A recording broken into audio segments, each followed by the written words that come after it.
One of my soldiers is done with men. She loathes them so much that the mere presence of a man throws her aim off. I wonder what happened to make her feel that way.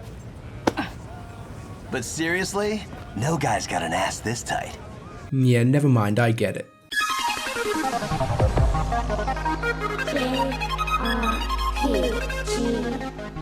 I sure hope that what you want from Valkyria Chronicles 4 is a game exactly like Valkyria Chronicles 1 with new characters and a different story.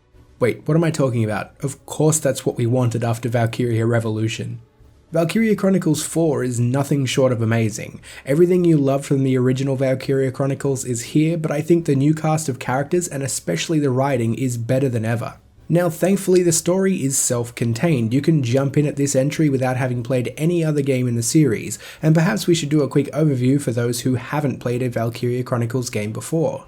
The game takes place on a fictional Earth, kind of like an alternate timeline version of Earth, but more specifically they take place during wartime.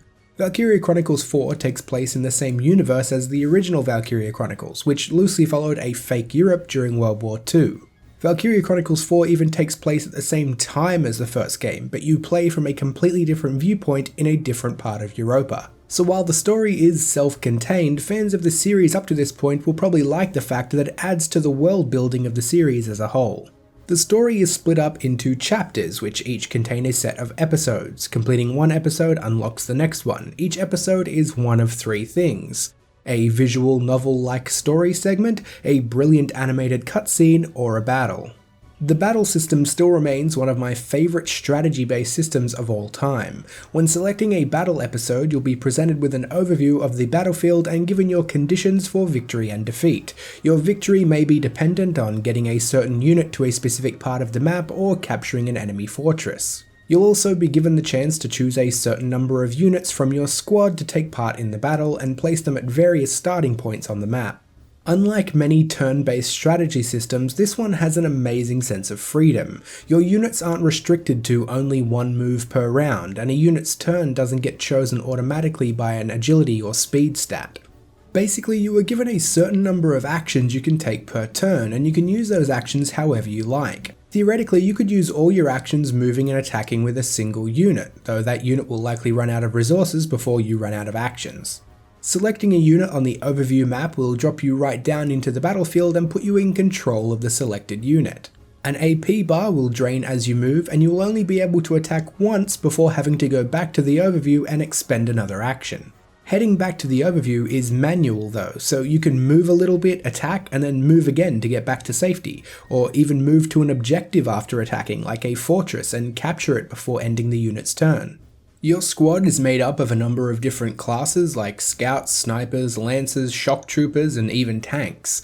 Each unit has its own specialities and weaknesses, like scouts, which can move a really long distance in a single turn but aren't exactly packing the most damaging of weapons, or lancers, which can't move very far at all and have a wildly inaccurate weapon at long range but are able to one-shot most tanks in the right circumstances. Each individual unit within a class aren't all equal though. Your squad all have unique personalities, stats, and traits which help distinguish one shock trooper from another. Traits can do anything from provide you a buff for being outnumbered by the enemy or lower your accuracy every time a man is nearby.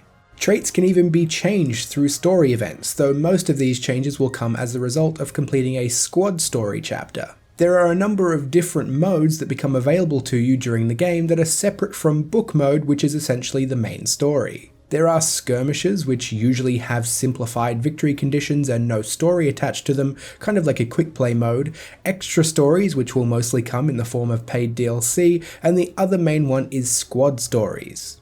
Squad stories are basically chapters in their own right, complete with a set of episodes. They'll generally focus on a small number of characters and help give them characterization and backstory to what you would normally expect to be randomly generated units. I remember going through a list of all the units I could put in my squad and seeing a female shock trooper wearing a knight's helmet.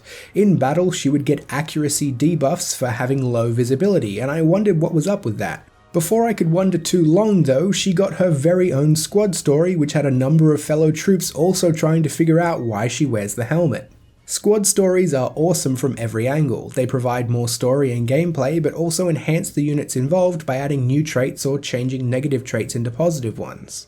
There are a number of ways to customize units in the headquarters menu, but they are pretty basic and very straightforward. You earn XP by completing battles, which can be used to level up a class type, which levels up all the units within that class. Leveling them up can provide new options in battle, and getting a class to level 11 transforms them into an elite class, which gives them extra functionality. These should be your priority for the most part because they usually patch one of the class's major weaknesses, like Lancers who get a secondary weapon type that makes it much easier to hit human enemies, and Snipers who gain the ability to intercept and automatically counterattack, which most other units can do by default. New weapons, gear, and tank parts can be crafted using currency earned from battles, but the upgrade path is pretty linear, only giving you a few divergent options, if any at all. This is mostly just doing straight upgrades whenever they become available. Other than that, I only really want to mention two other things, graphics and performance. The graphics and art style are gorgeous, I absolutely love it. The hand-drawn aesthetic goes brilliantly with the storybook-like structure and presentation of the game, and the use of colour sets it well apart from any kind of gritty war shooter. In terms of performance, all the footage you see in this review is from the Switch version, and overall I'd categorise the performance as excellent, especially given how good it looks. It looks great in both TV and handheld mode, though I couldn't tell you exactly what resolution it's running at. It didn't seem to drop to crazy low blurry levels at any point in my experience. The frame rate also rarely skipped a beat. I did encounter slowdown every now and then, but this would generally clear itself up very quickly, or if not, a slight camera adjustment was usually enough to instantly bring it back to normal. So should you buy Valkyria Chronicles 4? Absolutely. I only briefly mentioned the story and writing, but I can't overstate how much fun I had even when I wasn't embroiled in the excellent battle system. The humour hits every single time, and I almost perpetually had a smile on my face during most of the squad stories. Valkyria Chronicles 4 will be available for the PS4, Switch, Xbox One, and PC on September 25th, so get excited, get hyped, you're gonna have a good time. Thanks for liking, subscribing, and sharing, and I'll see you all soon.